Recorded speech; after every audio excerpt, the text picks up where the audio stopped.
মামার সাথে গিয়েছিলাম রমনায়। আসলে রমনা জায়গাটা আমার অনেক বেশি প্রিয়। আমার অনেক বেশি ইচ্ছা ছিল যে আমার হাসব্যান্ডের সাথে আমি রমনায় যাব, বাট আমার যাওয়া হয়নি।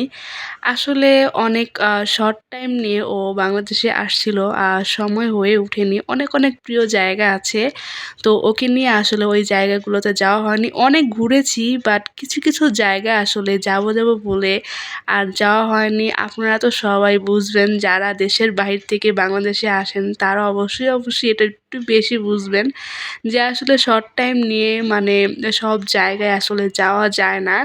তো যেহেতু ও অনেক বছর পরে দেশে আসছে, তো ফ্যামিলিকেও কিন্তু টাইম দিতে হয়। অনেক অনেক ফ্যামিলি মেম্বার আছে, তাদের বাসাতেও টাইম দেওয়া লাগছে, তাদের বাসাতেও বেড়াতে গিয়েছিলাম।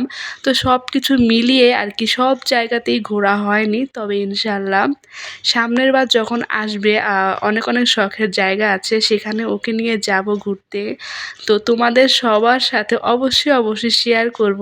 আর এই তো মামামির সাথে গিয়েছিলাম ঘুরতে। মামামি আসলে আমার মামা দেশের বাহির থেকে আসছে, তার ওয়াইফকে নিয়ে সে হচ্ছে ঢাকা শহর প্রত্যেকটা জায়গায় ঘুরবে। সে আবার অনেক টাইম নিয়ে আসছে। সে হচ্ছে বিয়ে করার পরে সে কোথাও ঘুরতে পারেনি, তো চলে গিয়েছিল, তারপরে আবার আসছে। এখন আর কি সব জায়গায় ঘুরবে, তাদের একটা বেবি হয়েছে। তো তাদের সাথেই গিয়েছিলাম। আর আমার মামা আমাকে ছাড়া তো কোথাও ঘুরতে যাবে না, তো তাদের সাথেই আর কি গিয়েছিলাম। আর প্রত্যেকটা জায়গায় যেয়ে আমার হাজব্যান্ডকে আমি অনেক মিস করেছিলাম।